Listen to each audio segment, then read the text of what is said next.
Nakarating ako dun sa kabilang isla. Yung maliit. Doon po? Pag-isa lang po kayo? Hindi po ba delikado doon, Chang? Hi, Alana. Tagasan ka? Nakita ka kasi namin na wala kang malay. Tsaka wala ka rin damit. Ibibigay ko ang sayo. Pagkain namin yan. Pinaghirapan namin papuntahin rito. Hindi ka dapat nangingialam.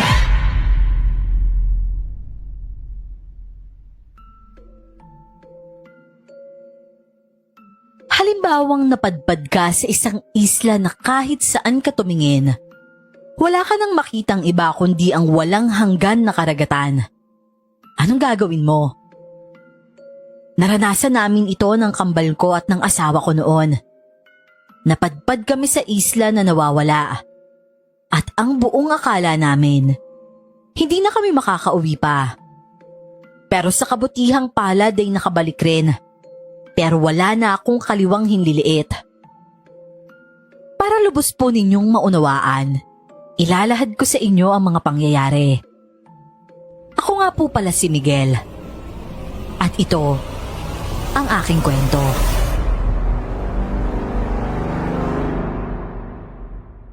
Bago ko po simula ng istorya, huwag kalimutang mag-subscribe bilang suporta sa ating channel. Lola, nandito na po kami. Ay, nako. Grabe, sobrang pagod tapos kaunti lang yung kinita. Tamang-tama. Luto na ang tanghalian. Halina kayo't ihahanda ko na. Lao, sobrang tumal talaga ng dagat. Kaunti lang yung nakuha namin. Nagbabad na nga kami na ilang oras dun eh. Ayos lang yan, Miguel. Ang importante ay may kita. Hayaan ninyo at bukas ay sasama ako. Wag na po, Lola. Masyado mainit yung panahon dun, oh. Baka hindi mo kayanin. Oo nga pala. Nakalimutan ko yung lato na nakuha ko kanina. Sandali lang, Mateo, ah. O sige, nawala din sa isip ko yun eh. May lato pala kayo eh. Tamang-tama na yung pang-ulam. Kukunin ko lang ho, Lola. Naku, saan ko nga ba ulit nilagay yun? Ay, baka dito. Nasaan na? Bakit wala? Nasaan yung lato ko? Anak na, sino kumuha nun? Talaga naman, oh. Lato na nga lang, kukunin pa. Oh, Miguel, anong hinahanap mo dyan? Nawawalan ka ng gamit? Tiyang Cora, nawawala po kasi yung lato ko eh. Yung lato! Ay, nako. Ewan ko. Pero ayon kay Sophia lato yung dala niya. Anak nang... Hoy! Hoy, Sofia! Ibalik mo yung lato ko! Anong lato mo? Hindi mo ba nakikita? Naka-plastic ko. Malamang nilagay mo sa plastic. Ako pa lolokohin mo, ha? Binili ko to kay Antoy kaya naka-plastic, no? Anong pinili ka dyan? Akin na yan. Kinuha mo yan sa bangka namin eh. Anong pinagsasasabi mo dyan? Binili ko nga to. Baka si Antoy kinuha sa bangka mo. Pero hindi ibig sabihin nun, ibabalik ko na. Paano naman yung pera ko? Ha? Ang bilis naman ng pagbenta niyo sa'yo. Kalawak-lawak ng tabing dagat, wala naman ako Antoy na nakita. Ikaw tsaka si Tiangcoran lang yung nakita ko. Sinungaling ka talaga, Sofia.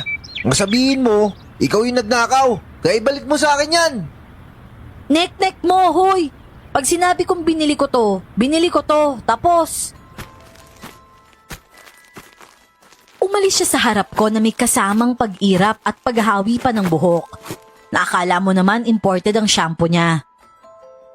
Pero si Sofia, hindi lang basta kakilala ko. Ex-girlfriend ko siya sa loob ng 1 taon. Kauna-unahang naging nobya ko at naging huli rin. Dahil pagkatapos niya, hindi na ako umulit pa. Graduate na po kami ng high school noon. At dapat kolehiyo na kami ng kakambal kong si Mateo sa pagkakataong yon. Pero dahil kapos ay huminto na muna. Hindi rin kasi madali sa amin ang maghanap ng trabaho, lalo na sa probinsya. At plano namin noon ni Mateo, isa sa amin ang pupunta sa Maynila at ang isa sa amin ay maiiwan kay Lola. Siya na lang kasing magulang ang natira sa amin. Oh, Kuya, patapos na kami kumain dito. Ang tagal mo eh. Nasaan na yung lato? Ewan ko. Nawawala, may kumuha yata. Aba, loko yun ah. Sino naman? Basta.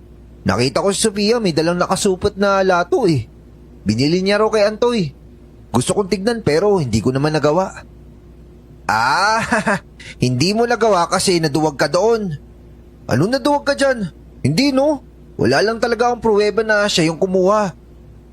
Sus, makikilala mo naman yung lato kung yun yung nakita mo o hindi eh. Ay nako, ang sabihin mo naduwag ka. Mahal mo pa kasi yun eh. Hayaan nyo na nga yung lato na yan. Huwag nyo nang pag-usapan yung mga bagay na may kinalaman sa nakaraan at masasaktan lang kayo. Ang mabuti pa, Miguel, ay kumain ka na. Pero Kuya Miguel, balita ko hiwalay na sila ni Makoy eh. Ano naman kung hiwalay? Di hiwalay. Karma. Buti nga sa kanila. Pwede mo na siya mabawi. Anong mabawi ka dyan? Wala akong babawiin no. Babawiin ko para saan? Hayaan na maabandon na ako ulit. Mangingisda lang ako para sa kanya. Wala siya makukuha sa akin. Anong wala ka dyan? May nakuha na nga eh. Yung lato mo. Buisit ka talaga, Mateo. Tapos ngayon, kuya, matatawa ka. Kumain ka na dyan, kesa naman mapikon ka dyan. Kalimutan mo na yung lato. Natawa na lang din ako at napailing. Pagsapit naman ng hapon, sinubukan naming pumunta sa bayan. Kinonsulta namin ang mga establishment na na-applyan namin. Kung may pag-asa ba kaming makapasok. Alam naman namin na kung pasado kami ay tatawagan kami.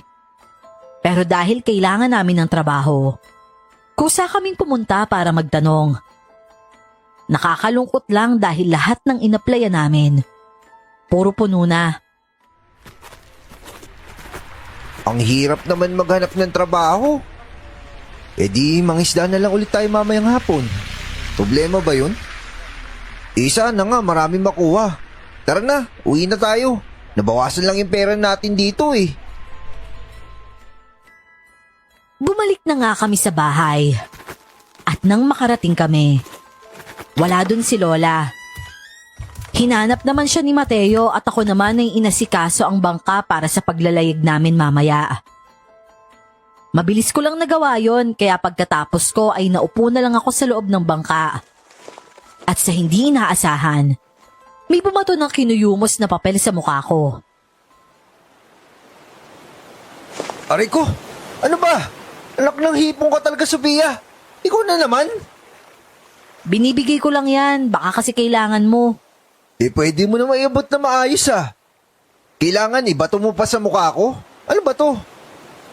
Testa, baka kasi gusto mong mag-aral ulit. Hayaan mo na. Wala kaming budget. Libre lang yan. Matalino ka naman, di ba? Pumasok ka dyan. Tingnan mo kasi. Bakit mo ba to ginagawa? Dahil alam kong hindi mo alam yung tungkol dyan. At alam ko rin na isa sa mga hilig mo nandyan din. Yun lang naman. Tingnan mo at thank me later na lang. Mukha mo. Thank me later ka pa dyan. Pero ano ba to? Teka. TESDA Free Training Program. Merong automotive technology, welding, carpentry. Ayun, carpentry. Ayos to ah. Libre lang ba to? Saan ba to banda? Aba, mukhang may pag-uusap na nangyari dito kanina. Ano, kayo na ulit kuya? Anong ulit? May binato siya sa mukha ko, no? Ito oh. Di sa madaling salita, may binigay siya. Binato nga, hindi nga binigay. Di binato. Ano ba yan? Patingin nga ako. TESDA daw, libre lang daw. Aba, grasya to ah. Ang tanong, malapit lang ba yan sa atin? Kasi kung malayo, saan tayo kukuha ng panggastos niyan? Kailan ba to? Kanain na natin, bahala na si Batman. Lahat naman ng problema nasusolusyonan basta kaharap mo na eh. Kung sa bagay, tuloy pa rin yung enrollment niyan. Ano, puntaan natin? Kailan ba? Maghanap muna tayo ng pera. Sandali, parang bigat na bigat si Tiangkora sa dala niyo, oh. Isda ba yun? Mukhang nakarami to, ah. Teka, Tiangkora! Hoy, mukhang naparami tayo ngayon, ah. Ay nako, matutuwa ka kapag nalaman mo kung saan namin to nakuha. Oh, bakit po? Patingin nga po. Ang daming sugbo nito, ah. Ang lalaki pa ng isda. Talaga? Patingin nga. Ito, oh. Ang lalaki, oh. Tiangkora, saan niyo ba ito nakuha? Nakarating ako dun sa kabilang isla. Yung maliit. Doon po? Pag-isa lang po kayo? Hindi po ba delikado doon, Tiang? Ay nako, hindi totoo yon. Walang delikado doon. Kung hindi ko napuntahan yun, edi hindi ko napagtanto na kwento lang pala. Pagdating ko doon, sus, napakasagana ng mga isda. Alam mo bang nakakuha pa ako ng maraming salungo? Yun lang delikado roon, lalo na kapag lumublob ka sa tubig. Maraming salungo sa ilalim, kaya doon ka lang mag-iingat. Talaga ho, Tiang? Pero teka, sa inyong dalawa ko lang ito sinasabi ha. Yung lugar na yon, tayo-tayo lang ang babalik-balik doon. Kapag kasi nalaman to ng iba, pupuntahan rin nila yung lugar na yon.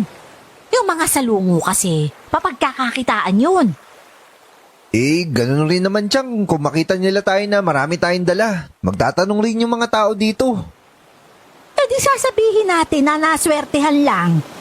Sa inyo ko lang ito sinasabi ha. Kasi alam ko kung ano ang kailangan ninyo. Tsaka kayo ang nakitaan ko ng sipag. Hindi kasi kayo katulad ng mga ibang binatilyo dyan. Puro girlfriend at basketball lang ang alam. Sige na. Pwede nyo nang puntahan yun. Diretso na ako sa palengke para ibenta ito ha. Grabe, ang dami nakuha ni Tiangkora, no? Gusto ko nga manguha ng salungo, Magdadala lang ako ng 2 balde. Teka, kukuha lang ako sa bahay. Umuwi ako sa bahay at doon nadatnan ko na si Lola. Kaya pala umalis siya kanina dahil may nanghingi ng tulong niya.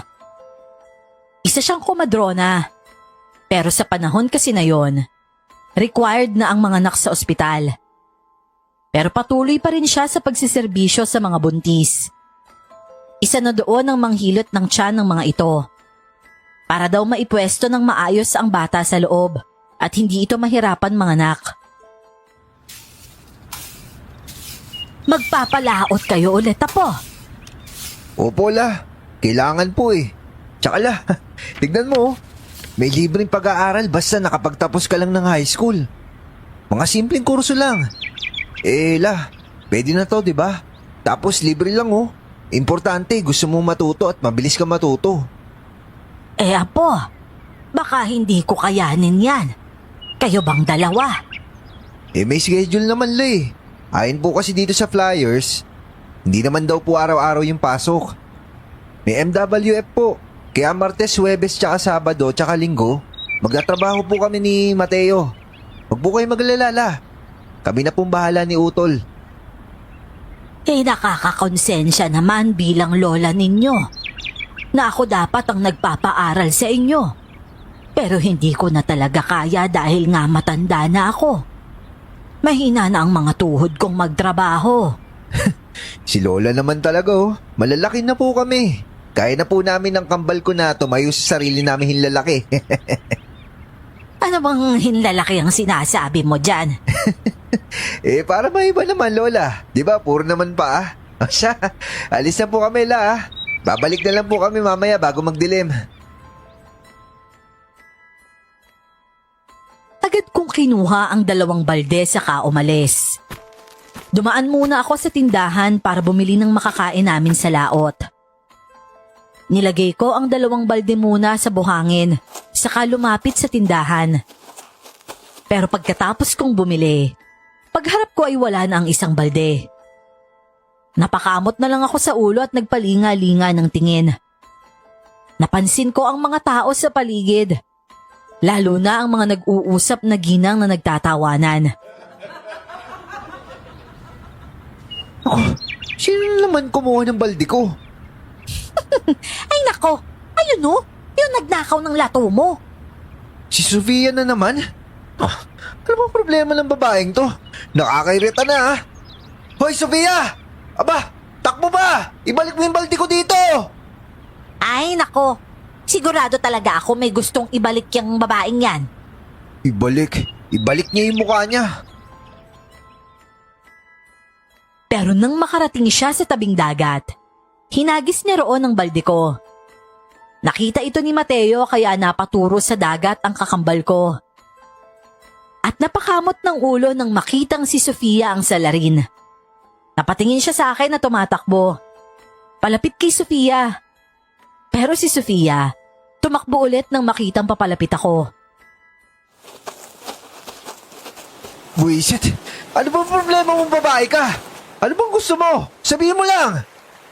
Bakit? Ibibigay mo ba? Ano nga? Mukha kasi ang laki ng problema mo sa akin eh. Baka naman mapag-usapan natin yan na maayos.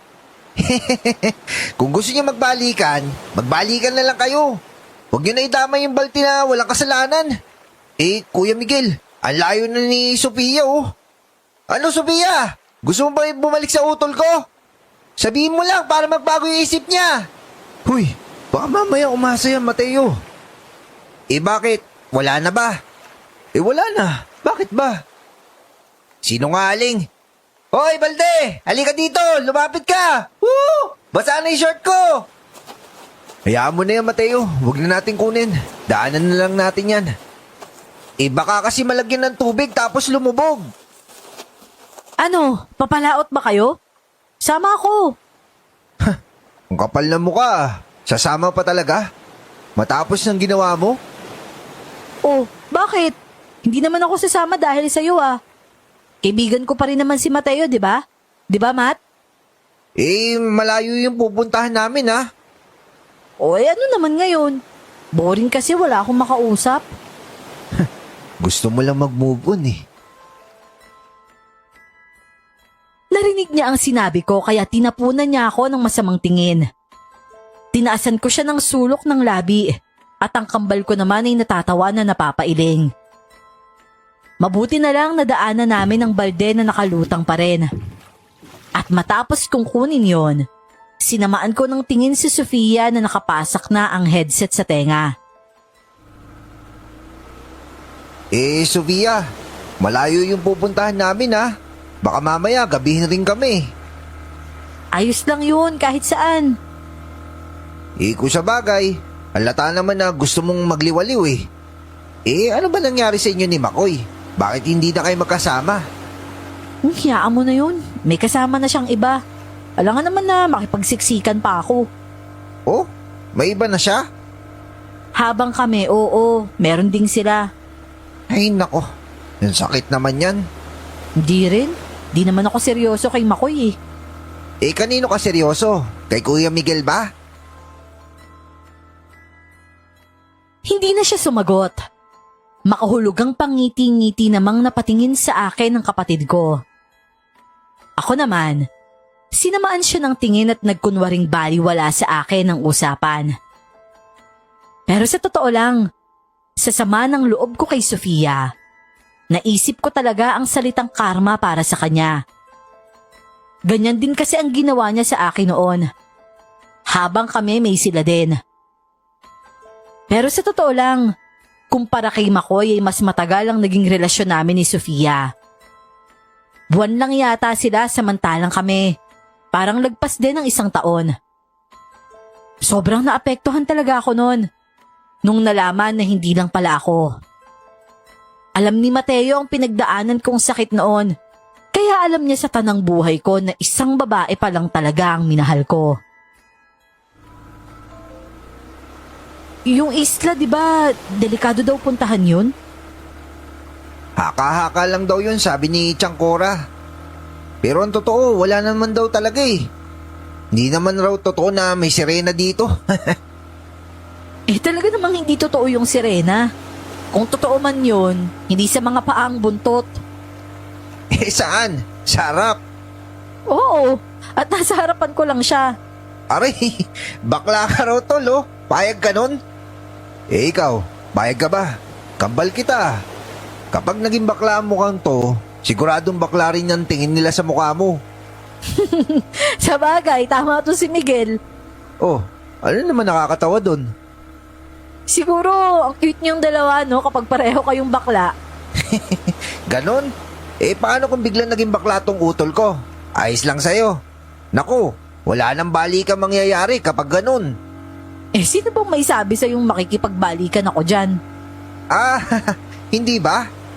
Wala nang balikan sa ex, ano ka ba? Talagang walang balikan sa ex. Taga ako pa to sa bato. Di itaga mo sa bato. Ang tanong, ano bang gamit mong pantaga?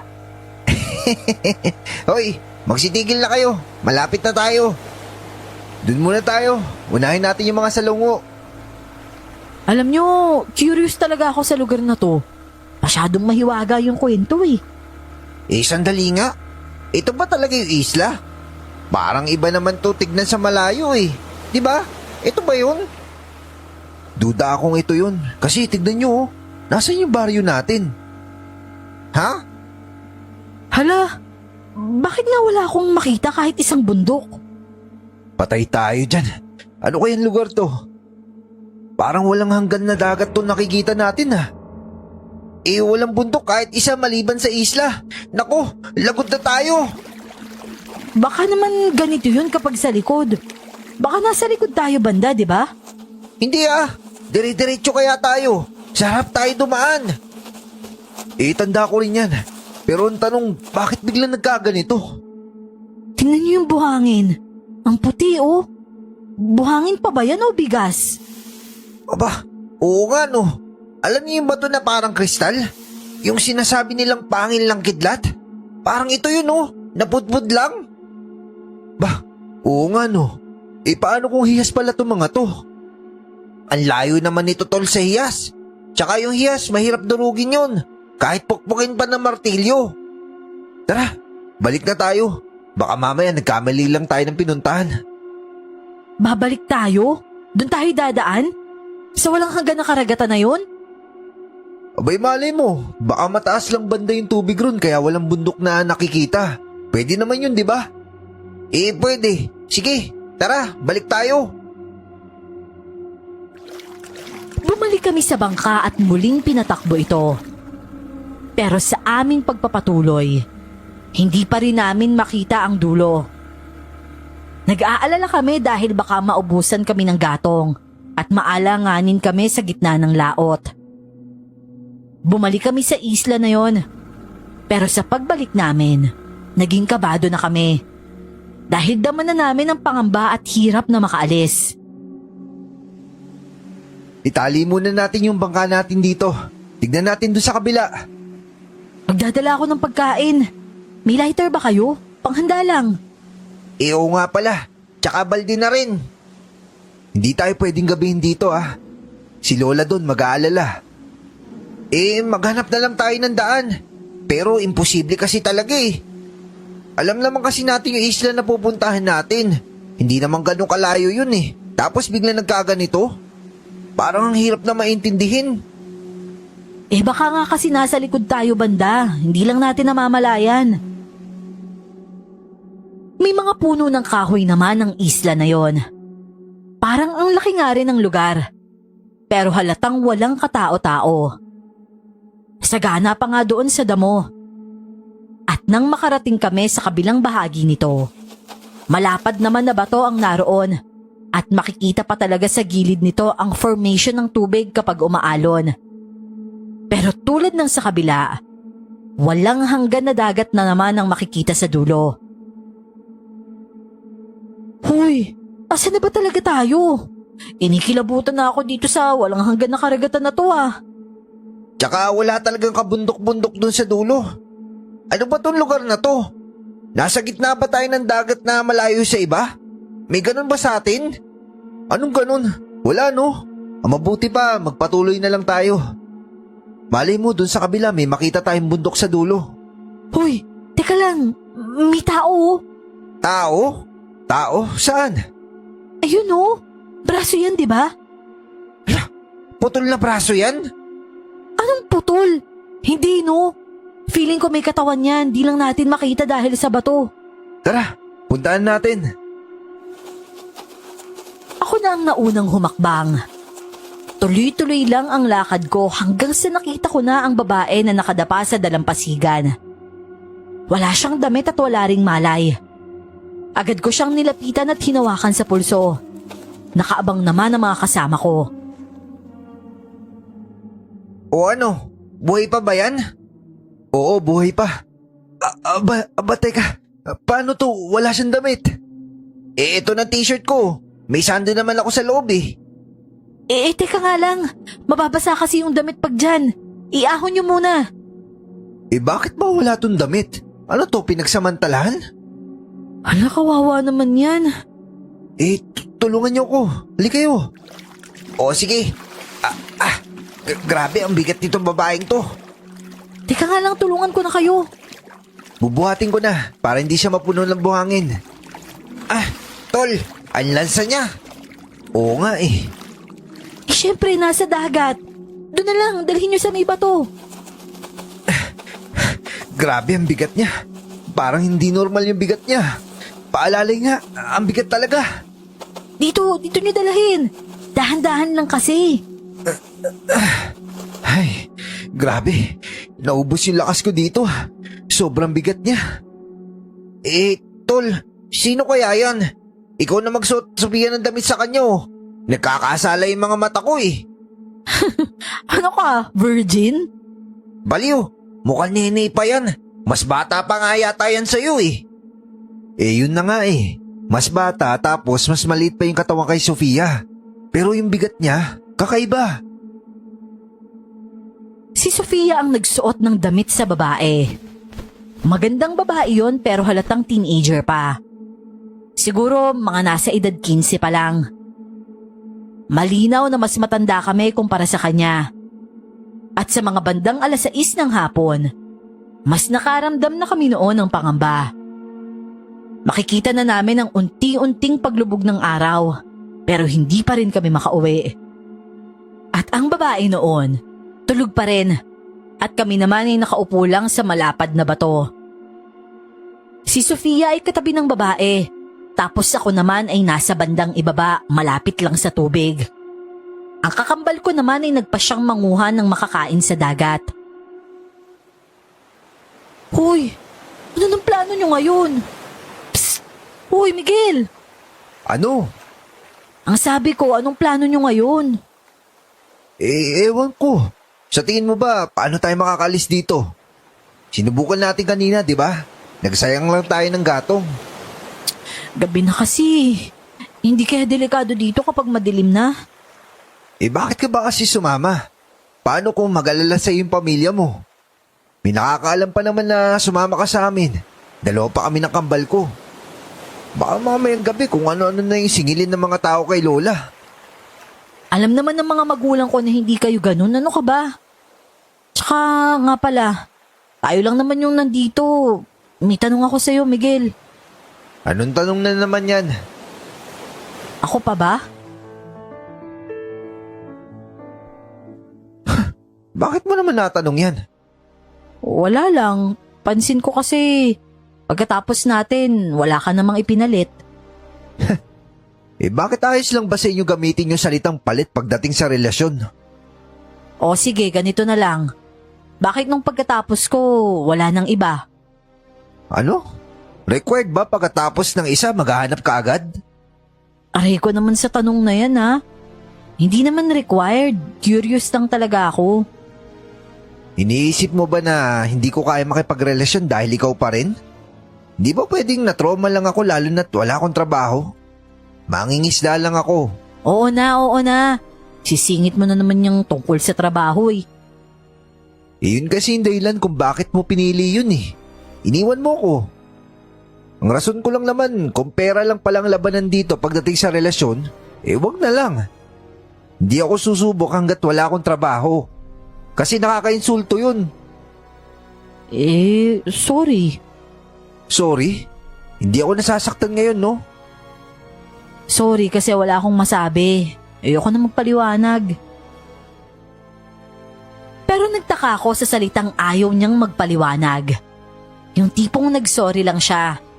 Na parang inaamin na lang na kasalanan niya nga talaga at wala akong pagkakamali. Ang totoo, hindi ko naman alam kung may kasalanan ba talaga ako noon. Baka kasi nagkulang din ako kaya nga inaabangan ko rin noon ang depensa niya tungkol sa sinabi ko pero hindi niya naman nagawa. Sa totoo lang, nakaramdam ako ng konsensya at hiya dahil nailagay ko ang sarili ko sa tama at tinanggap niyang siya ang mali. Masakit rin kasi parang aminado talaga siyang pera ang dahilan kung bakit niya ako iniwan. Siyempre ang lalaki niya noon talagang may pera. Pero ako, hindi ako makatiis kaya nagtanong ako. Sabihin mo nga sa akin, bakit mo ko tinanggap noon? Dahil minahal kita. Totoo ba yung nararamdaman mo noon? Oo naman. Tatagal ba ako sa'yo ng higit 1 taon kung hindi? Ano lang kasi, hindi ka kasi nagagalit. Lahat ng mali ko, ayos lang sa'yo, iniintindi mo. Para bang, grabe naman, bakit ayaw mong maglabas ng galit, di ba? Bakit ayaw mong maglabas ng sama ng loob? Dahil ganun talaga ako. Imbis na magalit, iintindihin na lang kita. Kapag ganun kasi, hindi ako natututo. Kapag lahat ng mali ko, okay lang sa'yo, laging magiging mali ko yun. Kung alam mo naman mali, Sofia, wag mo nang gawin, di ba? Hindi naman ako nagkulang siguro sa paalala sa'yo. Galit lang yung hindi ko binigay. Mabuti pa kung ano man meron sa nakaraan natin. Kalimutan mo na yun. Tapos na tayo, di ba? Malaya ka na, tsaka malaya na rin ako. Pero Miguel, gusto kong bumalik eh. Saan ka naman babalik? May naghihintay pa ba? Wala na ba talaga? May nakita ka bang meron pa? Tama na 1 beses na nagkamali ako sa'yo. Wala na talagang chance? Ganon? Kakaiwalay mo lang doon sa isa, di ba? Magpahinga nga muna. Tsaka hindi sa lahat ng pagkakataon sa relasyon umiikot yung buhay natin. At ulitin ko, Sofia, walang laman yung bulsa ko. Hindi na siya umimik pa hanggang sa nakabalik na ang kakambal ko at may dala siyang salungo. Dahil yon ang dala niya, tumayo ako at bumalik sa bangka. Para din yun sa amin ni Sofia na makahinga pa ng dalian. Apektado rin kasi ako sa pag-uusap na yon. At isa pa, nalito ako bigla dahil malinaw na gusto niyang maulit kung ano kami noon. Pero ako kasi, nagdadalawang isip na. Sa dagat ay hindi nawawala sa amin ng sukang pinakurat. Lagi lang yon sa bangka dahil ginagamit namin yon kapag may nakita kaming lato. At kinakain namin yon habang nangingisda. Pero nang nasa bangka na ako, may gumalaw sa tubig na malapit sa isang malaking bato. Buntot yun ah. Ano yun, sirena? Hoy Miguel, gising na yung babae. Anong tinitingnan mo dyan? Parang may gumalaw eh. Bakit ka sumunod? Papalikan ko naman kayo agad ah. Wala lang. Wala lang daw. Ano yan, style? Oo na, style na. Tigilan mo nga yan. Basta mauna ka na dun. At anong gagawin mo dito? Madilim na. Wala lang. Halika na. May nakita ako dyan kanina parang buntot. Mamaya kung ano pa mangyari sa'yo dyan. Tara na. Ibig sabihin yan, takot kang may mangyaring masama sa akin? Alam mo, ang corny mo. Konsensya ko pa kapag may nangyaring masama sa'yo, no? Gets mo ba? Baka mamaya pagbalik natin doon sa atin, sabihin nila may ginawa kami sa'yo. Kaya halika na. Sumunod naman siya sa akin. Madilim na talaga nun at malamig na malagkit na sa pakiramdam ang simoy ng hangin. Para masiguradong kasama ko pa siya, pinauna ko siya. Panay ang buntong hininga ko noon dahil may nararamdaman pa rin naman ako. Sinasabi ko lang naman na wala na. Pagdating namin kila Mateo, nakaupo na ang babae at kausap ito ng kakambal ko. Aba, gising na pala siya. Ala na raw yung pangalan niya, kuya. Pero hindi niya raw maalala kung anong nangyari sa kanya. Ala na. Ito pala yung kuya ko na kambal ko, si Miguel, kaya magkamukha kami. Tapos si Sofia, kaibigan namin. Hi Alana, tagasan ka? Malayo rito. Ayos ka lang ba? Nakita ka kasi namin na wala kang malay. Tsaka wala ka rin damit. Iyon nga rin ang tanong ko hindi ko kasi maalala kung ano nangyari. Ang huli kong naalala, natulog lang ako. Pero okay ka naman ngayon. Tsaka walang masakit sa'yo. Kanina masakit lang yung ulo ko, pero nawala din naman agad. At wala namang masakit sa akin ngayon. Kumakain ka nito? Sa lungo? Ito tikman mo. Pahingi nga rin ako niyan, Mateo. Tsaka, naku, paano ba tayo makakauwi nito? Ang dilim na Wala tayong choice kundi manatili muna dito. Ang lamig na nga Nakasando lang ako. May lighter naman kayo, di ba? Gawa kaya tayo ng bonfire. Ako na maghahanap ng kahoy. Samahan na kita. Hindi, ako na. Aba, nangangamoy balikan Tumigil ka nga dyan, Mateo. Sasamahan na nga kita. Baka kasi mamaya may kung ano dyan sa gubat. Isla to, di ba? Pwedeng may mabangis na hayop dyan. Samahan ko na kayo. Ha? Kaya mo na ba? Wala na namang masakit sa akin Tsaka mukhang delikado yung gubat. Kung ganun, sama-sama na lang tayo. Hanap muna tayo ng pwesto. Dahil wala kaming paraan para makaalis agad sa lugar na yon, nagtulong-tulong na lang kami para makabuo ng masisilungan na rin. Si Mateo ang nagsindi ng bonfire at kami namang tatlo ay ginagawa ang pahingahan. Mabuti na lang sa lugar na yon, may mga puno ng saging. May kutsilyo din kaming dala at kinuha ko sa bangka kanina, kaya may nagagamit kami. Yan, salamat at nabuo rin. Ayos na to. Yung banig, dahon ng saging. Yung bubong, iba't ibang dahon din. Kapag umulan naman, hindi na tayo mababasa nito sigurado. Pero ang tanong, ligtas ba tayo dito kapag gabi? Mamaya pala, may mabangis na hayop dito, no? Parang wala naman kasing nakatira sa isla na to O baka hindi lang natin alam. Bukas, tignan natin. Yun lang ba yung hapunan natin? Sa lungo? Gusto mo, manguha tayo na isda. Isda? Sa ganitong oras, mas madaling manguha ng alimasag. Wala pang gamit ng gatong. Ayun, alimango. Pero may bakawan kaya dito? Meron yan, hanapin lang natin. Tara, manguha tayo. Teka, yung flashlight pala. Kung sa bagay, tama nga naman para walang gastos sa gatong.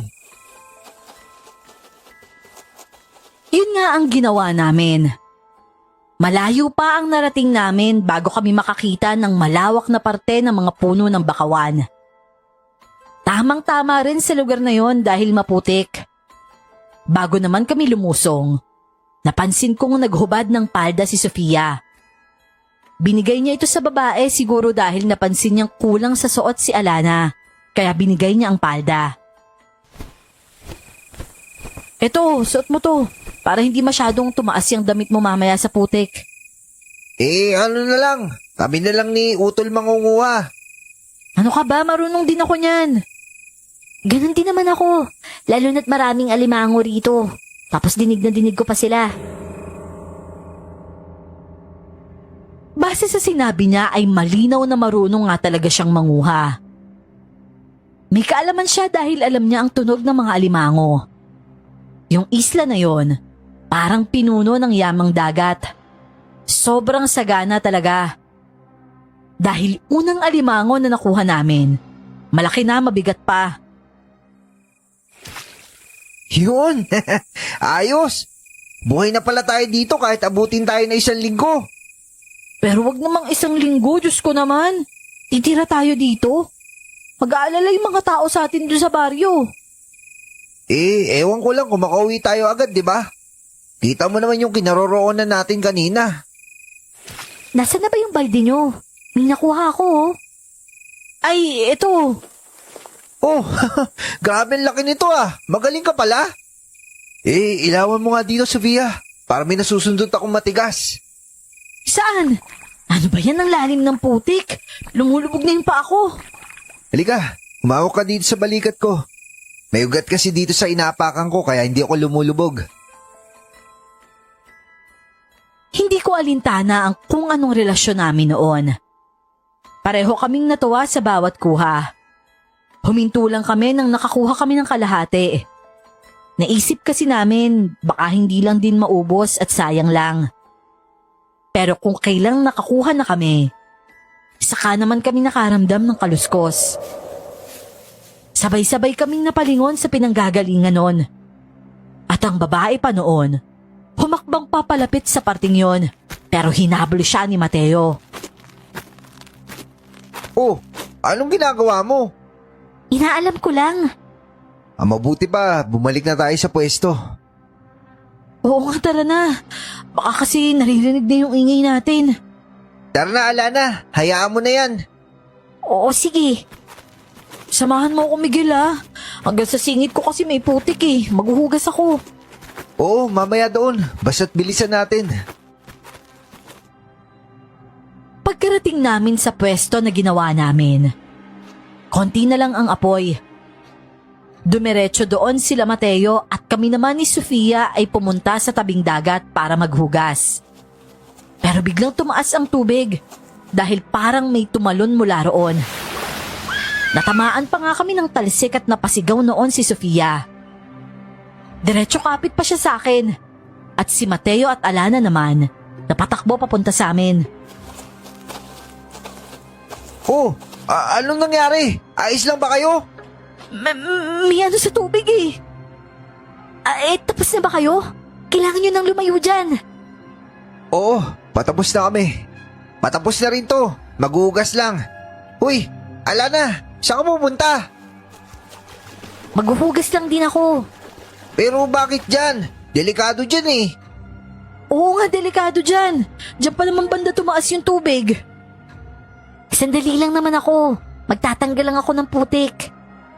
Ikaw, Sofia, tapos ka na ba? Tara na, bumalik na tayo dun. Alana, tara na!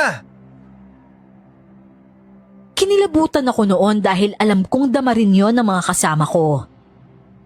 Sabay-sabay kaming bumalik sa pwesto at tulong-tulong kami sa pagluluto ng pagkain. Tiniis lang namin ang lamig ng gabi at pakiramdam ko talaga nun. Hindi kami ligtas sa lugar. Ayoko lang magpakita ng takot dahil may mga babae kaming kasama at talagang sa amin sila sasandal. Nang maluto na namin ang pagkain, agad na namin yung nilantakan. Ang sarap sana nito kung may kanin. Oo nga eh. Paabot nga niyang suka, Matt. Oh, paabot din ng kutsilyo. Magbubukas ako ng salungo. Ano na naman ba yun? Uy, makasiksik ka naman. Paano ko makakain nito? Basta bahala na. Natatakot ako eh. Wag niyo na lang pansinin. Baka ahas lang yun. Sandali lang. Babalik ako agad. Hoy, Alana! Saan ka na naman pupunta? Uy, ano bang gagawin mo? Huwag mong lapitan yun. Papaalisin ko lang. Kaya ko to. Basta magtiwala lang kayo sa akin. Ang tapang mo naman. Delikado yan ah. Pero hindi siya nakinig. Nagkatinginan lang kami nang umalis siya at pumasok talaga sa makahoy na lugar. Pansin ko talaga nun kay Mateo na nalilito sa ugali ng babae. Sa aming apat, siya lang talaga ang hindi makitaan ng takot. Pero dahil din sa ginawa ng babae, nawala ang mga paramdam sa paligid. Sa tingin nyo, tao kaya yun? Ano ba namang klaseng tanong yan, Matt? Hindi ba yung tao sa paningin mo? Malay natin. Malay natin si Reyna pala. Malansa siya eh. Pero parang hindi na siya sobrang lansa ngayon. Hindi tulad kanina nung nawalan siya ng malay. Naku, para na ako aatakihin sa puso dito. Ang ganda nga ng posisyon nyo dyan eh. Hindi nga ako makakain eh. Sumisiksik ba naman sa kandungan ko to? Oh, bakit? Hindi mo ba to namimiss? Ayan na nga ba yung sinasabi ko eh. Muling ibalik ko. May pag-asa ba ulit kayo? Pag-asa ka dyan. Ganito na nga yung sitwasyon natin, ganyan ka pa. Tapos isa doon, natagalan pa. Alana! Alana, nandiyan ka pa ba? Teka nga, masundan ko nga yun si Alana. Huy, teka, ano susundan mo? Sundan natin. Sophia, tumayo ka na dyan. Wag na, nandito na ako. Ano ba nakita mo? May nakita ka ba? Wala naman. Umalis na yata siya. Natakot sa'yo? Huwag niyo lang ipakita na takot kayo. Kapag matapang ka kasi, sila yung matatakot sa'yo. Oh, narinig mo naman yung Sophia, di ba? Lumipat ka na nga dito sa gilid ko. Ang hirap kumain na may nakaharang na likod sa harapan ko. Pagkatapos naming kumain ay dinamdam ko ang epekto ng alimango. Nanikip kasi ang dibdib ko at dahil yon sa nasobrahan ako. Hindi kasi ako mabubusog ng isa lang, lalo na't walang kanin. Pero sa isang alimango, sapat na sana yun sa katawan ko. Ang problema ay naging dalawa kaya hirap akong huminga. Ano tol? Ayos ka lang ba? Hala patay, Matt. Hinihingal siya oh. Hindi, ayos lang ako. Mawawala din to mamaya. Napasobra lang. Teka, etong tubig oh. Dapat pala isa lang ang kinain mo eh. Salamat pa tayo. Bakit naging ganyan siya sa alimango? Ganyan talaga yan kapag nasusobrahan. Wala kasing kanin kaya nakadalawa eh. Kung ganun, kailangan niya palang mahiga. Pahigay niyo siya doon kasi hindi maganda yung paghinga niya. Parang wala nang hangin eh. Tara na Miguel, halika na, doon ka na. Dapat pala isa lang kinain mo muna eh. Tapos pagka mamaya, tsaka ka kumain ng isa pa. Para kahit paano naman may pahinga. Halos gumapang na lang ako papunta sa pahingahan na ginawa namin. Humiga ako roon habang hawak-hawak ko ang dibdib ko. At si Alana naman noon, lumapit at nilapat ang dalawang kamay sa dibdib ko. Diniinan niya ito ng ilang beses at pagkatapos noon ay lumuwag ang paghinga ko. Ano tol, nakahinga ka na? Okay na, hindi na masikip yung dibdib ko. Pero mainit yung mukha ko. Grabe, ang sakit ng batok ko. O sige, bumangon ka dyan. Hilutin ko yan. Sandali, pahawak nga tol. O sige, ito. Di ba wala ka naman allergy sa alimango? Dati na akong kumakain nito, kahit anong seafoods. Basta kapag nasobrahan ako, ganito yung nangyayari sa akin. Oo, alam ko naman yun. Nabigla lang ako ngayon kasi parang allergic reaction yan eh. Hindi naman ako namamantal eh. Malay natin may ganun din. Grabe, ang sarap sa pakiramdam. Magaling ka pala maghilot, Alana. Nawawala yung pagkahilot tsaka sakit ng batok ko eh. Ay, mabuti naman. Grabe, takot ako dun ah. Hirap pa naman makalis dito. Oh, ayan na. Maayos na ba yung pakiramdam mo? Oo, maraming salamat, nawala din. Ako nga din natakot rin ako eh. Parang pati ako hiningal. Huwag ka na ulit kumain ha. Kung kakain ka, isa na lang. Huwag dalawa kasi nagkakaganyan ka na pala. Bukas, kung hindi pa rin tayo makakaalis, mag-isdaan na tayo. Mag-ingat na lang tayo. Malayo kasi ospital eh. Salamat talaga Alana ah. Ang tagal pa naman matapos nung paninikip ng dibdib niya. Walang anuman yun. Ang mabuti pa, magpahinga na kayo. Anong oras na ba? Teka lang, tingnan ko sa cellphone ko. Oh, may cellphone ka palang dala eh. Ba't hindi mo sinabi? Wala rin namang signal oh. Tingnan mo. Oh, ayan, mag-aalas 8 na.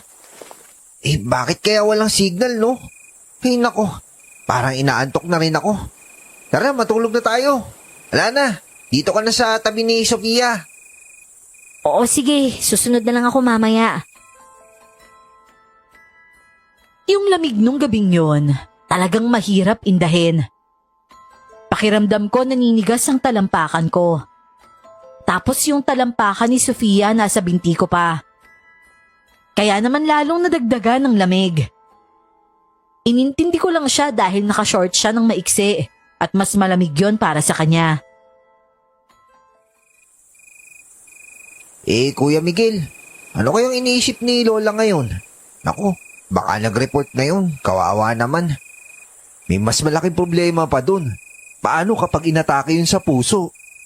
Naku, paano ba tayo makakauwi nito? Hayaan nyo, maghahanap rin naman yung si Papa. Hindi ba tayo pwedeng umuwi ngayon? Subukan kaya natin. Ano, tara?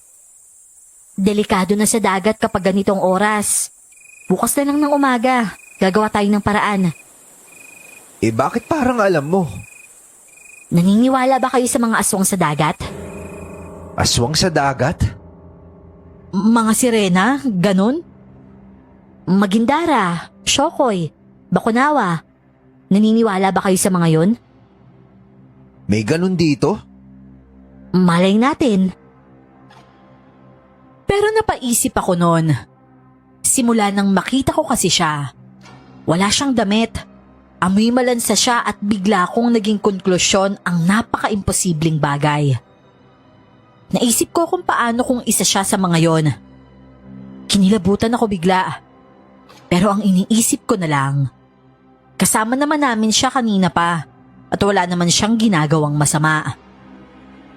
Yun nga lang, dahil sa isiping yon ay nawala ang antok ko at hindi na ako makatulog. Parang ganun din ang nangyari sa mga kasama ko. Ang tagal namang matapos ng gabi. Habang madilim kasi hindi ako mapakali. May paraan pa naman para mapabilis yung gabi. Ano naman?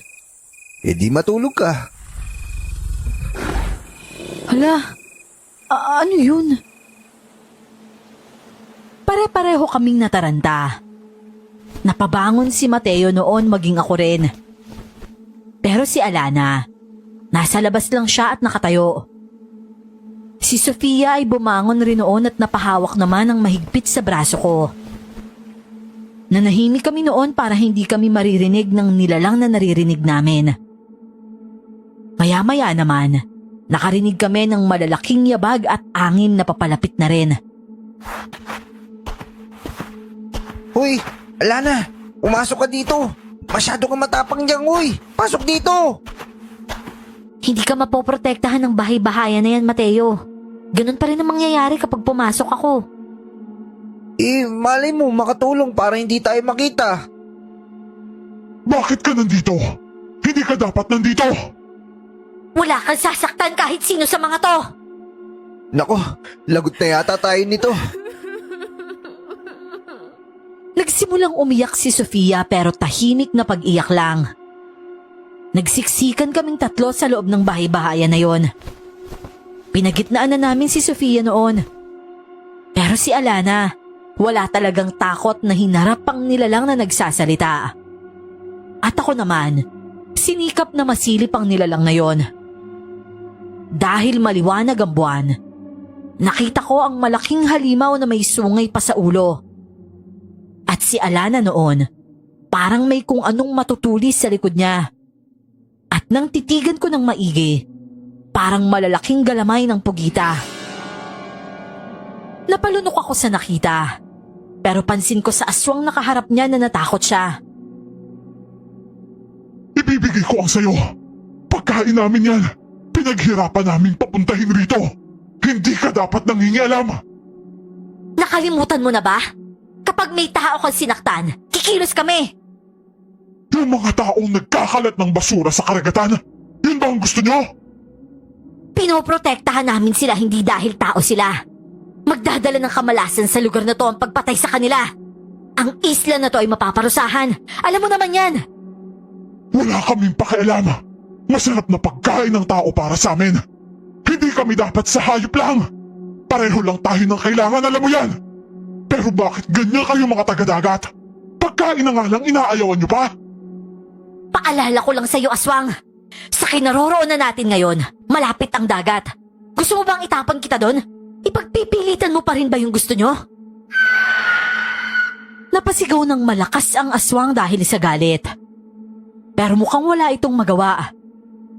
Umalis ito at si Alana ay kampante pa rin nakatayo roon. Kasunod nun ay katahimikan at kami naman ay sabay-sabay na lumabas sa aming bahay-bahayan. At nasaan yung tao na si Alana? Alana, nagsasalita siya pero may halong angin. Tsaka nakakatakot yung itsura niya. Ano yun? Oo nga. At bakit siya takot sa'yo?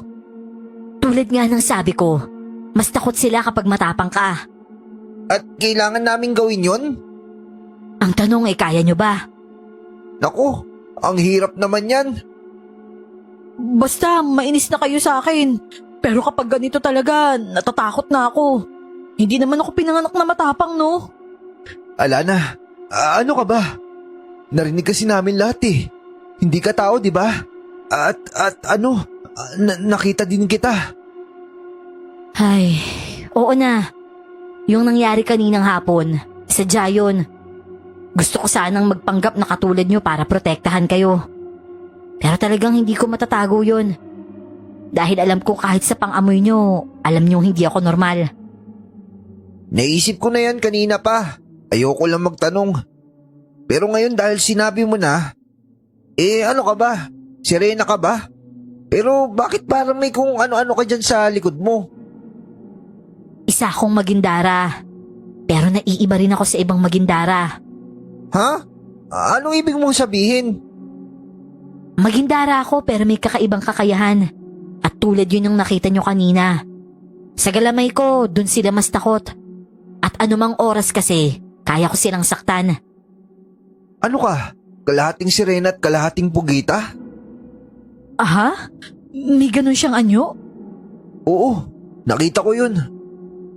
Hindi kasi ako sumilip eh. Natatakot na kasi talaga ako. Makakatulog pa ba ako nito matapos yung nangyari kanina? Naku Miguel, ayoko na talagang matulog. Di bali nang magmukhang bulkang mayon yung eyebags ko. Ikaw ang bahala, Sofia. Kung ganun, taga-dagat ka pala. Pwede mo ba kaming tulungan makabalik? Dalhin mo kami sa lugar namin. Kahit yung sa malapit lang. Yung matatanaw namin yung bundok. Oo nga, Alana. Nag-aalala kasi kami sa lola namin eh. Matanda na talaga siya. Tapos kami lang yung kasama niya sa buhay. Alam kong sobrang nag-aalala na yun sa amin ngayon. Sana matulungan mo kami. Pero hindi ganun kadali. Bakit hindi ganun kadali? Dahil may banta rin sa dagat. Merong banta? Ibig sabihin may nangangain rin doon? Oo, at mahirap silang kalaban. Pero lumalabas sila tuwing gabi lang. Hindi nila kayang magpunta sa ibabaw banda ng karagatan dahil matatamaan sila ng araw. Ikakamatay nila yon. Kaya sa gabi sila lumalabas. Pero dito, hindi kami ligtas dito. Pero kahit papano, kaya niyong huminga. Wala kayo sa tubig. Pero kung ipipilit niyo yung gusto niyo, isang taob lang sa bangka niyo, mahihirapan na kayo. Konti lang yung pag-asa niyong mabuhay. Oo nga naman. Wala tayong magagawa nito. Sa ngayon, walang matutulog. Magmatsyag tayo. Pero teka, yung lugar kasi namin, ano yun eh. Sa umpisa kasi alam namin kung saan kami pupunta. Nakita namin yung pupuntahan namin. Tapos biglang paglingon namin, hindi na namin makita yung lugar namin. Pero kung dun sa baryo namin, tanaw naman namin yung isla na yun. Alam mo ba kung ano nangyari? Lagi niyo bang pinupuntahan yung isla na yon? Hindi. Bakit kayo pumunta? Meron nagsabi sa amin na hindi naman daw delikado sa lugar na yun eh. Ano kasi, matumal yung isda sa lugar namin. At alam mo na yung mga tao, meron pangangailangan. Kung hindi kami maghahanap buhay, hindi kami makakakain. Hangad lang naman namin yung kaunting kaginhawaan eh.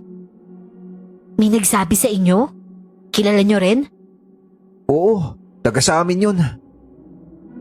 Naniwala kami kasi nung bumalik siya marami siyang dala eh. At kilala rin naman namin siya bilang mabuting tao. Alam nyo bang minsan ng kaibigan, traidor? Sa bagay, totoo yan. Maraming ang ganyan. Pero ano bang ibig mong sabihin? Narinig nyo ba yung sinabi ng Agaras kanina?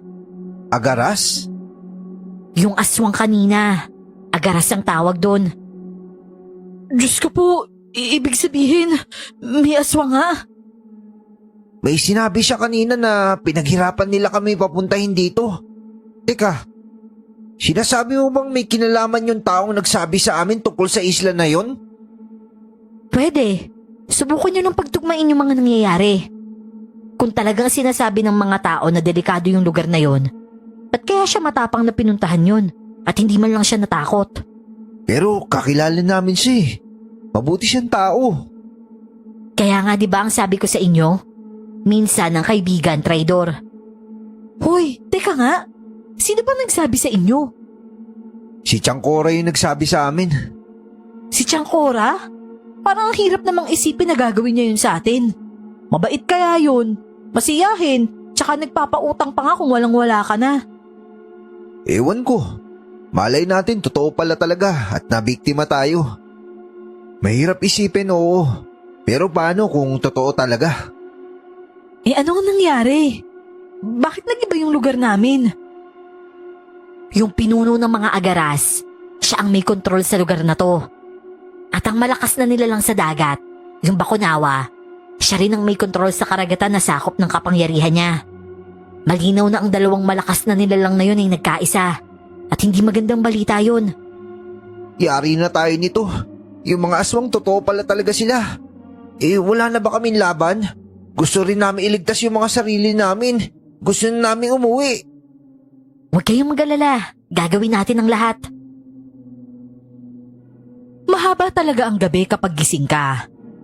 Tapos sasabayan pa ng takot. At buong gabi mo yun iindahin. Nakaupo lang kami noon na nakapalibot sa ginawa naming bonfire. Ang sabi ni Alana, takot ang mga aswang na agaras sa dagat. Kaya kailangan malapit lang kami doon. Mahina rin daw kasi si Alana kapag malayo siya sa tubig alat. Kaya pala walang signal dito dahil nasa hindi nakikitang isla pala tayo. Posible palang mangyari yun? Kung inaantok na kayo, matulog na kayo. Sasamahan ko na lang si Alana sa pagbabantay. Ayoko matulog no. Baka mamaya bigla kayong mawala. Kaya natin to. Kailangan naabutan tayo ng umaga na buhay pa rin. Basta bukas, kahit anong mangyari, alis tayo. Kapag nasa bangka na tayo, huwag na tayong bumalik. Tuloy-tuloy lang. Malay nyo, di ba? Kaya lang siguro walang hanggan yung nakikita natin kasi yun yung pinapakita nila sa atin. Pero ang totoo pala nun, sa kabila nun, nandun pala yung lugar natin. Posible yan. Posible ba yun, Alana? Nasa inyo lang din naman ang isla na to. Malapit lang to sa inyo. Pero dahil pinaglalaroan kayo ng mga masasamang nilalang dito, kaya akala nyo malayo. Kung hindi kami bumalik kaninang hapon dito, malaki yung posibilidad na makakarating kami sa amin. Kaya nga ako nagpakita dahil bumalik kayo. Kung hindi kayo bumalik, makauwi kayong ligtas. Sayang talaga. Dapat pala hindi na lang tayo bumalik. Huwag yun ang sisihin ng mga sarili ninyo. Hindi kasalanan ng maging inosente. Hindi ko kayang manatiling gising ng isang buong gabi. Kaya nang pumatak sa palagay ko ay madaling araw na, inatake ako ng antok. Si Sofia noon ay nakatulog na. Si Mateo ay parang nakaupo lang din na tulog. Wala nang nag-uusap sa amin. At ang natira na lang na hindi inaantok, si Alana. Tinapik ko sa balikat si Mateo at tumaas ang likod niya dahil sa gulat. Tara, tulog tayo. Mauna ka na. Magbabantay ako dito. Antok ka na eh. Halika na. Ikaw, Alana. Ayos lang ako. Matulog na kayo doon. Magbabantay ako rito. Nang pumasok kami ni Mateo sa loob ng bahay-bahaya na ginawa namin. Paghiga ko sa tabi ni Sofia at sa kabila naman siya. Parang isang pitik lang ang nangyari ay nawala na ang ulirat ko. At nang magising ako, dinig na dinig ko ang malakas na hilik ng kakambal ko. Yung paa niya sa katawan ko, parang dantayang unan niya ako. Naiinis ako sa ganon, kaya basta ko na lang yung tinulak at nagiba ng posisyon. Pero nagmulat ako ng mga mata nang makaamoy ako ng pagkain. Dahil doon ay bumangon ako at lumabas. Sofia? Huy, saan ka nakakuha ng isda? Binigay ni Alana to. Nasan si Alana? Hinahanap yung bangka nyo kasi nawawala. Ano? Nawala yung bangka? Kaya nga ang tanong, paano tayo makakaalis nito? Wala na kasi yung bangka sa kung saan natin yun iniwan. Ako yung unang nakakita dahil pinuntahan ko. Sinabi ko lang kay Alana. At yun, umalis siya para hanapin yun pagkatapos niyang ibigay sa akin tong 2 malalaking isda. Napasabunot ako sa sariling buhok sa balitang yon. Tumakbo ako at pinuntahan ang lugar kung nasaan ang bangka. Pero nang nakarating ako roon, wala na akong bangka na nakita.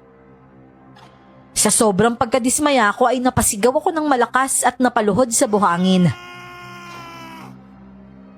Hoy! Nasaan na yung bangka namin? Hoy, ibalik nyo! Diyos ko! Lola! Anong oras na hindi pa kami nakakauwi? Hindi pwedeng ganito! Kuya! Ano? Nawala daw yung bangka natin? Wala na dito yung bangka. Wala na tayo masasakyan pa uwi. Ano ba naman yan? Si Alana, nakita mo ba? Hindi ko siya nakita. Naku, iniwan mo si Sofia doon? Oo, nabigla ako nang sabihin niya nawawala yung bangka natin eh. Kakagising ko lang, kaya tumakbo ko dito. Bakit mo naman siya iniwan mag-isa doon? Halika na!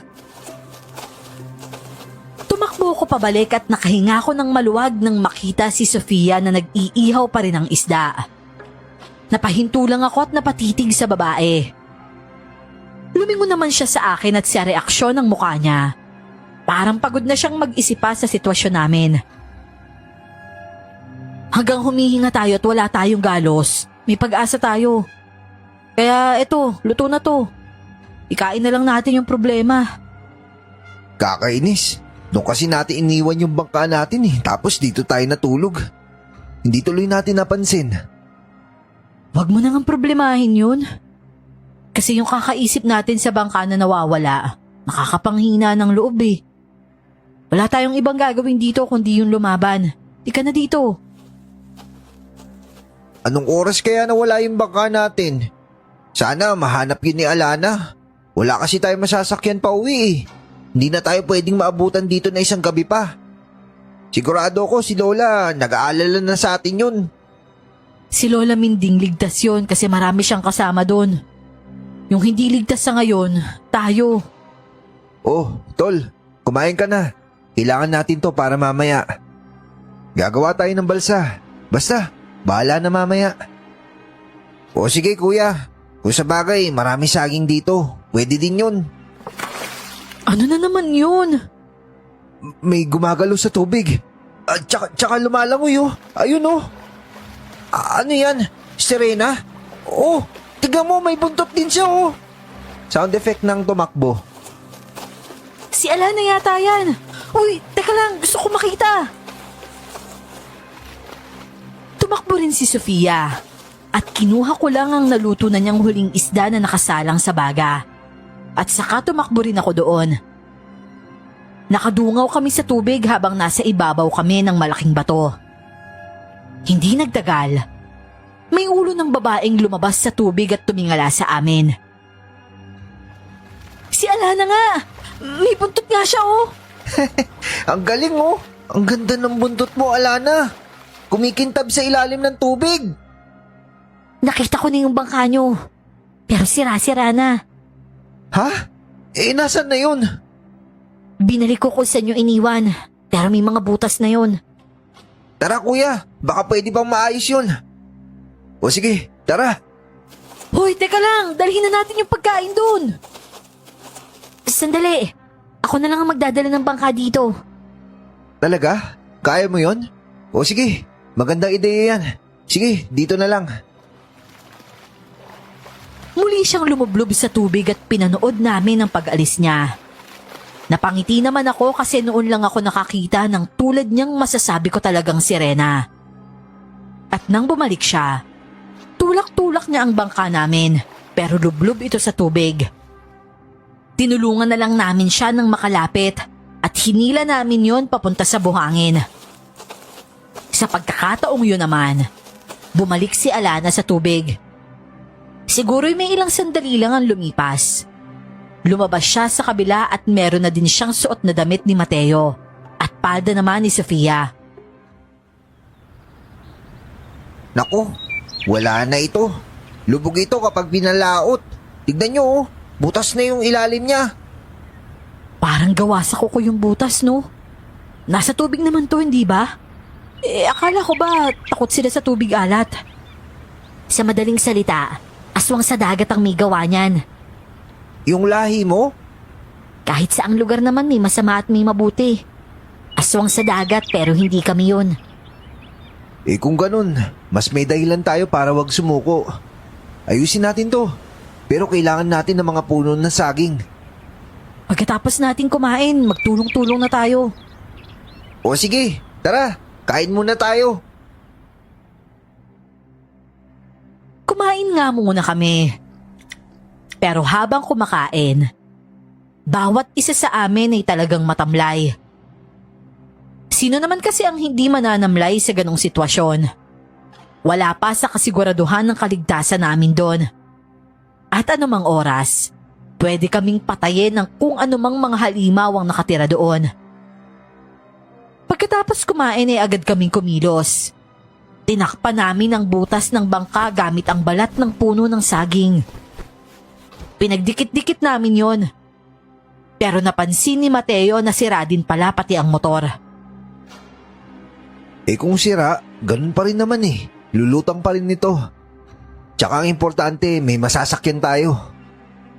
Wala na rin gatong. Natapon na ang lahat. Sinadya talaga ito, grabe. Kailangan natin ng maraming puno ng saging. Sandali lang, may mga tao. Ha? Saan? Pero agad siyang umalerto nang lumingon kami. At nakita namin ang mga tao na malalaki ang pangangatawan. 2 lalaki, 1 ginang at matapang na sinalubong sila ni Alana. Pero kami naman, kahit may ideya na at napag-usapan na, nagulat pa rin nang makita si Tiangcora. Hala, si Tiangcora to ah. Balita ko ay nangingialam ka daw dito, Alana. Gusto mo ba ng gulo? Anong sinasabi mo, Tiang? Tiangcora? Ano to? Para saan to? Total naman at nandito na kayo, magpapakatotoo na tayo. Hindi ko sinabi sa inyo tungkol sa isla para lang tulungan kayong kumita. Alam naman natin na uhaw kayo sa pera, kaya ginamit ko ang pagkauhaw nyong yon para mapunta kayo rito. Hayop ka. Sama pala talaga ng ugali mo, Tiangcora. Sadyang hindi lang ako tao, Miguel. Ano? Anong ibig mo sabihin? Aswang ka? Oo, at nangangain ako ng tao. Sira ulo ka. Tinuring ka namin kaibigan, Tiangcora. Ang problema, hindi kaibigan ang kailangan ko, kundi pagkain. Ano ka, Tiang? Aswang sa lupa o aswang sa dagat? Siguro sa dagat dahil nakakahawa ka ng tubig alat. Aswang siya sa lupa. Isa sa mababang uri ng agaras, kaya meron siyang katawang tao. At sa madaling salita, naging aswang siya dahil sa yanggaw. Kaya nakakahawak din siya ng tubig alat kapag nasa taong anyo siya. Pabayaan mo na kami, Tiangcora. Nandito na kayo, bakit ko naman kayo hahayaang makauwi? Alam mong hindi mo sila makukuha, hindi ba? Pero kaya kitang isumbong sa halimaw ng dagat. Alam mo yan. At hindi kami uurong. Lalo na si Amang, alam mo yan. Ano bang meron sa mga taong yan? Mga tao lang sila at iba sila sa'yo. Yung mga kauri nila, kapag nahuli ka pagkakakitaan ka, Alana. Ha, yun kung magpapahuli ako. At magkaiba yun, Cora. At kapag tinulungan mo silang makatakas dito, magsusumbong sila. Huwag mong maliitin ang kung anong kaya kong gawin. Magsusumbong sila? O sige, gawin nila. Pero mahirap akong hanapin at alam nila yon. At bakit kami magsusumbong kung kaibigan namin siya? At maaaring sa atin dito. Ikaw yung mas nakakakilala sa amin kaysa sa pagkakakilala namin sa iyo. Mas kabisado mo kami at alam mo kung ano kami. Mas ikaw ang isusumbong namin lalo na't alam namin kung ano ka. Ang mabuti pa umalis na kayo dito bago pa maubos ang pasensya ko. Hindi na pumatol noon si Changkora. Hindi rin namilit ang dalawa niyang kasama. Isa yun sa bagay na pinagtataka namin. Isang banta lang ni Alana. Natakot sila agad. Pagkaalis nila ay nagpatuloy kami sa pagtatrabaho. Pinag-uusapan pa rin namin si Changkora na kahit sino sa amin, hirap talagang maniwala na ganun siya. Paano kaya siya napunta dito, no? Sa tingin nyo, may bangka sila? Malamang, kunin kaya natin? Tara, kunin natin. Ang tanong, saan banda yun? Di hanapin natin. Dahil mahirap ayusin ang bangka, iniwan namin ito. Pero naghanda kami para sa kakaharapin naming gulo.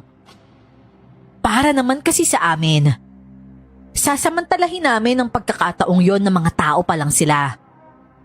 Kaya namin sila. At ang mga malalakas na aswang naman kasi, ayon kay Alana ay nakatago ang mga ito sa hindi nasisinaga ng araw. Ang mga malalakas daw ang mga walang katawang tao.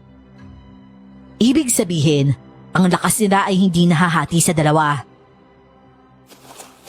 Sigurado ako nito, sisirain ulit nila yung inaayos nating bangka. Mas maigi nga na sa bangka natin sila magbigay ng atensyon para makuha natin yung bangka nila. Kailangan maunahan natin silang mahanap yung bangka nila. Mag-iingat kayo dahil iba sa kanila mga bandido. Bandido? Ibig sabihin may iba talagang tao nakatira dito? Mga grupo ng aswang katulad ng dalawang kasama ng babae kanina. Malalaki ang katawan at gumagamit ng sibat. Kung ganun, buti na lang pala hindi tayo pinuntahan kagabi ng mga yun. Sa ngayon, parang ang mataas at ang babaeng yun lang ang nagpapakita sa akin. Ibig sabihin, hindi lahat ng aswang sa lugar na to alam na nandito kayo. Malamang magdadamutan sila ng pagkain. Ayun! Ayun may bangka Oo. Bangka nga nila Changkora yan. Sa wakas nakita rin natin sila. Tara, bilis! Takbuhan kaming nilapitan ng bangka na yon. Agad akong umakyat sa ibabaw nito at sinuri kung may sira ba at nagpasalamat ako na wala. Mabilis nagsiakyat ang lahat maliban kay Alana na nakalublob sa tubig. Nasa tubig na kasi ang bangka, kaya ang dapat gawin na lang ay alisin sa tali. Pero nagawa na ito ni Mateo. Ay! Ibalik niyo yung bangka namin! Habulin niyo sila! Nandiyan na sila, Miguel! Bilisan mo! Oo, ito na. Pasensyahan na lang tayo, Chang. Traidor ka kasi. Ngayon, anong pakiramdam? Pagsisisihan mo talaga tong ginagawa ninyo! Kung makakaalis ka pa dito! Hindi na rin kayo makakalabas dito! Bilisan nyo! May mga pana sila! Kuya, bilis! Marami sila! May mga pana nga sila, Miguel! Bilisan mo, baka matamaan tayo! Ako ang nagpatakbo sa bangka na yon. At sa pagkakataong yon, lumipad na nga ang mga pana nila. Ang iba ay lagpas pa sa bangka. Sobra talaga akong nag-alala nun para sa aming lahat. Buisit! Muntik na ako matamaan! Magtago kayo! Sofia! Dito ka sa malaking kahon! Matatamaan ka, Miguel! Hindi ako matatamaan yan. Basta't magtago ka, bilisan mo! Sige na, Sofia! Ako na bahala kay Kuya Miguel! Miguel, sundan niyo ako! Miguel, sandali lang! Baka matamaan ka! Hoy! Sofia! Ano bang ginagawa mo? Huwag kayo umakap sa likod ko! Ikaw ulang matatamaan dyan! Ay, basta bahala na! Bahala na! Ayoko matamaan ka! Bilisan mo na lang! Sundan mo na si Alana! Sofia! Anak ng... Ano ba nangyari? Sofia! Sofia, hoy! Sobrang bilis ng pangyayari. Nakalayo na kami noon pero hindi ko alam na may isang pana pa pala na nakahabol at tumama yon kay Sofia. Alam ko dahil dinig ko ang tunog nito sa hangin. Unti-unti rin siyang bumibitaw sa likod ko. At paglingon ko, inalalayan na siya ni Mateo. At ang pana niya ay nasa dibdib talaga. Sofia! Diyos ko! Bakit? Sabi ko sa'yo magtago ka! Puso to, tol. Paano to? Anong gagawin natin? Bakit kasi hindi ka nagtago? At tanga mo rin eh. Dahil alam ko matatamaan ka. Nakita ko bigla, kaya ako na lang. Eh bakit ikaw? Hindi dapat ikaw. Alana! Tulungan mo kami! Hindi pwede to, Sofia. Wag mo ako iwan! Mahal kita, Miguel. Gusto kong bumalik sa'yo. At totoo yun. Hindi. Kailangan mo lumaban. Hindi ka pwedeng mawala. Di baling iwan mo ako para sa iba. Huwag mo lang ako iwan sa ganitong paraan. Hindi ko kaya. Gusto kong bumalik ka sa akin. Mabuhay ka muna. Alana! Kailangan namin ng tulong dito. Alana! Ano, tol? Nandiyan na ba siya? Oo, nandiyan na siya. May natamaan ba sa inyo? Alana, tulungan mo siya. Hindi siya pwedeng mamatay. Hindi ko kaya. Kasi naman kung bakit niya hinarang yung sarili niya eh. Para saan ba yun? Sa dibdib siya natamaan. Ano, humihinga pa ba? Pumikit na siya eh. Pero teka, titignan ko lang. Teka, ano to? Bakit walang pulso? Anong walang pulso? Buhay pa siya! Paupuin niyo siya. Kukunin ko yung pana. Ano? Kapag kinuha mo yung pana, madadagdagan yung sugat niya sa loob. Pero hindi ko siya maaagapan kung may pana sa katawan niya. Sige na. Pero teka, buhay pa ba talaga siya? Patingin nga. Hindi na siya humihinga. Anong hindi humihinga? Sofia! Sofia, sumagot ka! Kahit simpleng tugon lang naman oh. Sumagot ka naman!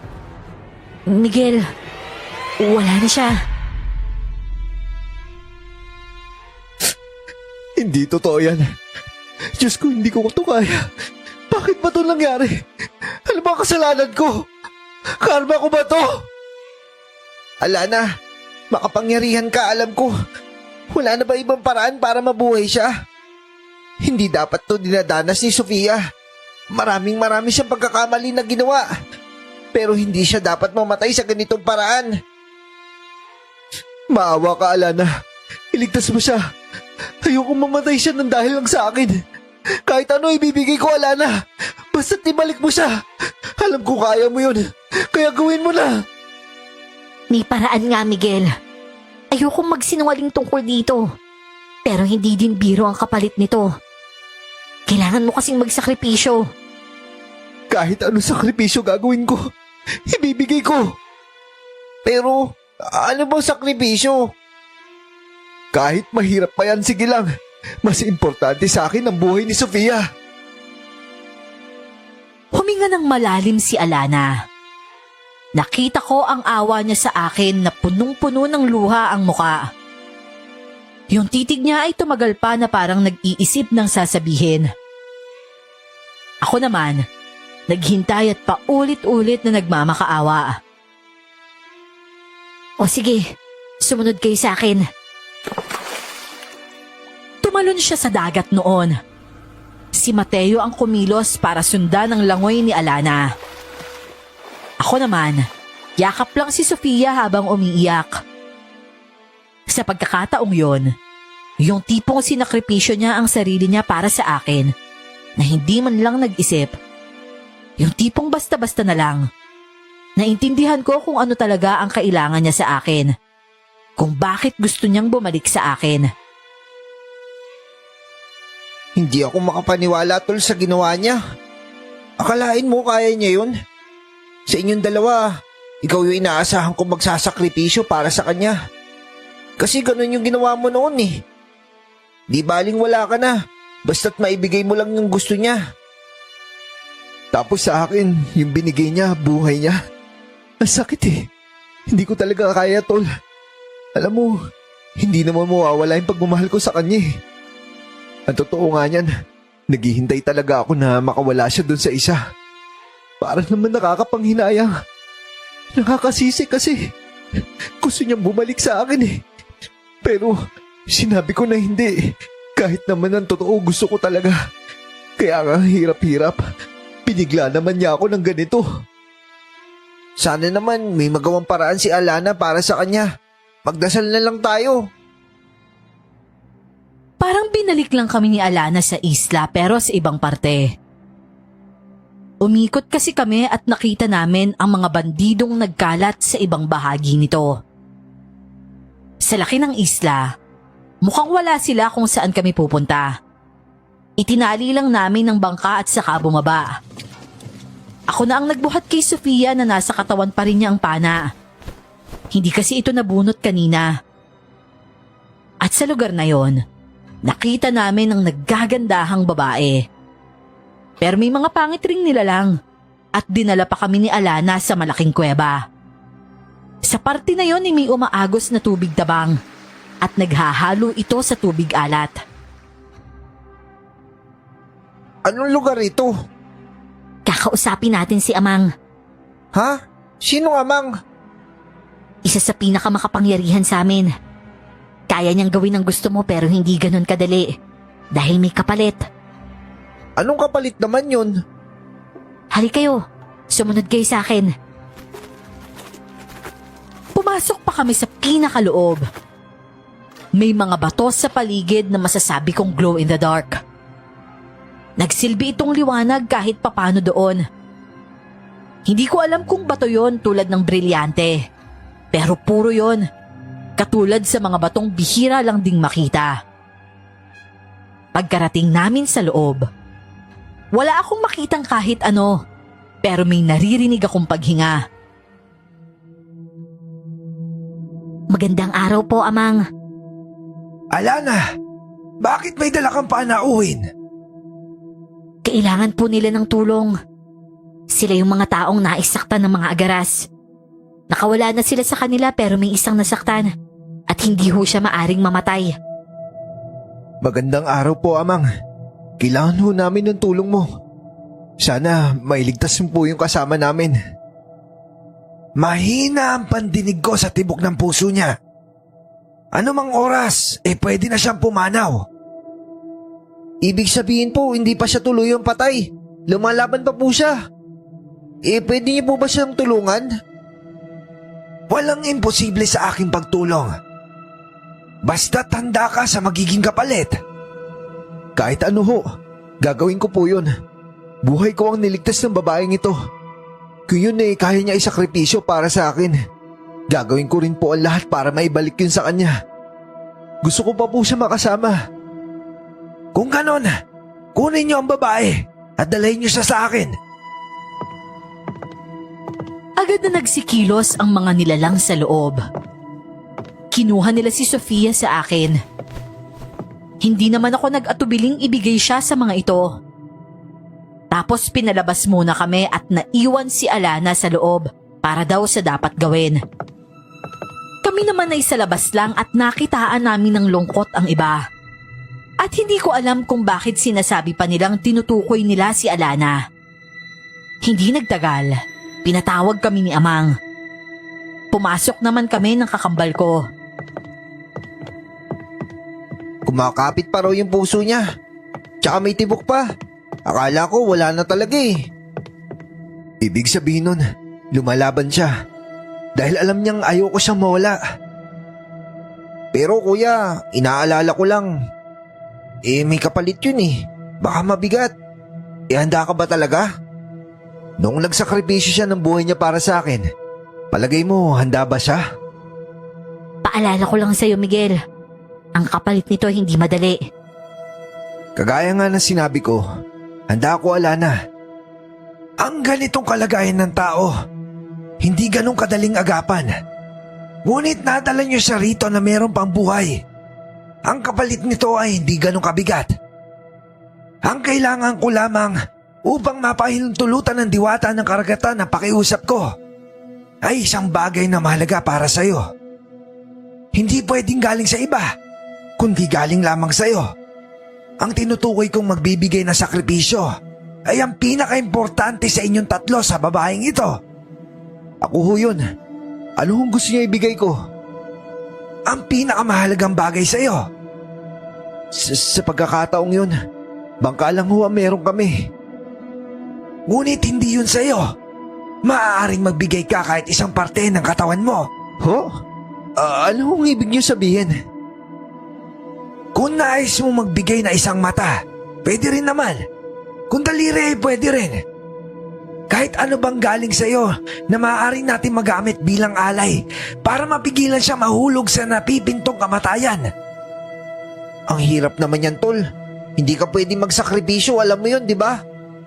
Pero kailangan ko tong gawin. Pero anong ibibigay mo? Gusto ko pang makasama na matagal si Sofia. Kaya magbibigay ako. Pero ano nga, tol? Ang hirap naman eh.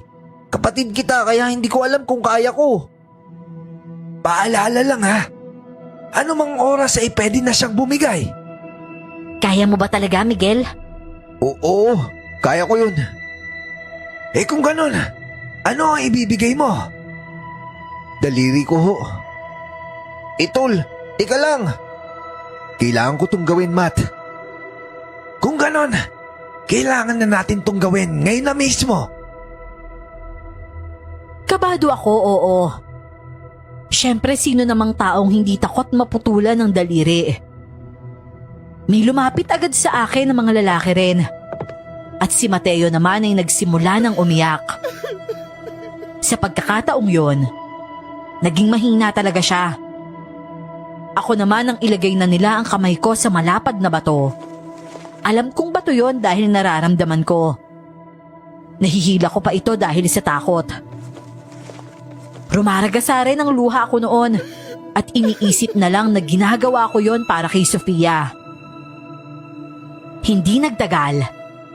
Naramdaman ko na ang matalim na bagay at mainit na pagdiin sa hindiliit ko. Napasigaw ako sa sakit, naihi at nanginig ang buong katawan nang bigla itong diinan ng talimat na putol. Ari ko! Tol! Ayos lang ako. Huwag mo ko isipin, Mateo. Kahit sinasabi kong ayos lang ako, parang namanhid naman nun ang buong katawan ko. Boses lang namin ng kakambal ko ang nangingibabaw sa loob ng kuweba na yon. Pero hindi sa lahat ng pagkakataon, kaya ko talaga. Dahil unti-unti akong nawala ng ulirat noon. Nang magising naman ako, gabi na at parang nagkakagulo. Tol? Miguel? Uy, gising ka na. Teka, anong nangyayari? Bakit ganito kasama yung pakiramdam ko? Tsaka ang dilim dito. Gabi na kasi. At isa pa, nandito tayo sa loob ng kuweba. Sumugod sila Tiangkora dito kaya magulo sa labas. Naglalaban yung mga aswang. Pero huwag ka mag-alala, ligtas tayo dito. Nasa si Sofia? Nasa loob ba? Inaasikaso ni Amang at ni Alana doon. Dinig na dinig ko ang mga angil ng mababangis na hayop sa labas ng kuweba noon. Ayon pa kay Mateo, kami ang dahilan kung bakit nag-aaway-away ang mga ito. Ayaw lang kaming ibigay ng mga magindara dahil isang dilubyo raw ang kapalit kapag may pinatay na tao sa isla na yon. Yun daw kasi ang pinapaniwalaan nila. Kung baka yon ay pamahiin din sa kanila. Ngunit ang mga agaras, talagang gustong kumain ng laman ng tao. Nilalagnat ka, kuya. Hindi mo kinaya yung pagkaputol ng daliri mo. Tsaka ako, nasuka ako dun ha. Gusto ko pa kasing makasama si Sofia, tol eh. Ngayon ko lang talaga napagtanto na mahal ko talaga siya. Kaya siguro hindi ko na rin nagawa maghanap ng iba. Naiintindihan naman kita eh. At sana naman pagbalik natin, kayo na kasi hindi na biro yung mga sinakripisyo niyo dito eh. Baka mamaya piliin na naman niya si Makoy ha. Miguel! Mateo! Sofia! Lumabas kayo dyan! Ah! Napatingin na lang kami sa labas nang makitang pinagtutulungan ng mga aswang sa dagat si Tiangkora. Nag-anyong tao siya para makatapak sa tubig alat. Pero mali siya sa ginawa niyang yon. Bilang anyong tao, mahina siya kumpara sa mga magindara na naglabas na ng mga tunay nilang anyo at talagang hindi sila magaganda. Hindi nagtagal, nanahimik ang paligid. May mga aswang na lumayo rin dahil hirap sila sa teritoryo ng mga magindara. Kinabukasan naman noon, kitang-kita ang dugoang parte na nasa labas. At ang sabi pa ng iba, makakauwi na raw kami ng matiwasay dahil natalo na ang mga agaras sa laban. Isa pala yung pustahan. Ibig sabihin, makikita na natin yung baryo sa dulo? Sa tingin ko, hindi pa rin. Pero makakauwi tayo gamit yung bangka. Anong oras tayo makakalis? Kamusta na kaya si Sofia? Pero isang babae ang lumapit sa amin at binigyan ako ng gamot. Ang sabi niya, inumin ko yon para mawala ang lagnat ko. Ginawa ko naman yon, kaya isang oras ang lumipas. Naging maayos na ang pakiramdam ko. At dahil maayos na ang pakiramdam ko, lumapit ulit ang babae at sinabing ihahatid kami pauwi sa amin. Akala ko kasama si Sofia, pero hindi pala. Dahil kailangan pa niyang manatili roon ng 2 araw. Ibig sabihin, hindi namin siya makakasama? Teka lang, Amang! Teka, kakausapin ko lang siya! At bakit ka nang gagambala? Pasensya na ho. Pero, pwede ho bang manatili muna dito at hintayin na lang namin siyang gumaling? Wala nang oras para manatili kayo dito. Kailangan niyo umuwi.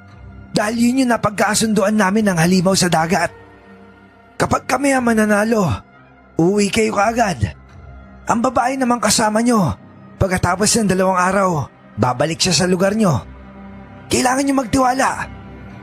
Dahil kasama yon sa sakripisyo mo.